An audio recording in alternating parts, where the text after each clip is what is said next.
আসসালামু আলাইকুম, শুভ সন্ধ্যা। চলে আসলাম লাঞ্জনামিয়ার হালাল একটা রেস্টুরেন্ট। লাঞ্জনামিয়া থাকলেও এর খাবারটা অনেকটা western type. So first time আসলাম, ট্রাই করে দেখি। শুনেছি যে এদের খাবার খুব ভালো হয়। সো চলে আসছি, তবা পড়েছিলাম যে আগামী 3 মাস কোনো বিফ বা রেড মিট খাবো না। বাট কি বলবো, আমার পেটটা আর জিহ্বাটা খুবই খারাপ। এই কখনোই খাবার ছাড়া থাকতে পারে না, শুধু খাবারের পিছেই ঘোরে।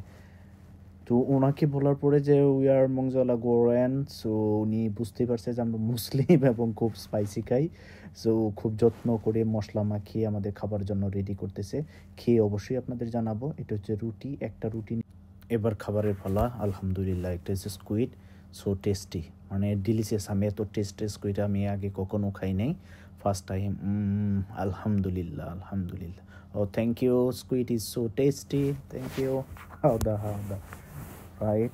সো এখন খাবো একটা একটা করে। আপনাদের জানাই রুটিটাও খুব সুন্দর হয়েছে, খুব স্পাইসি, মনের মতো করে দিছে, আলহামদুলিল্লাহ।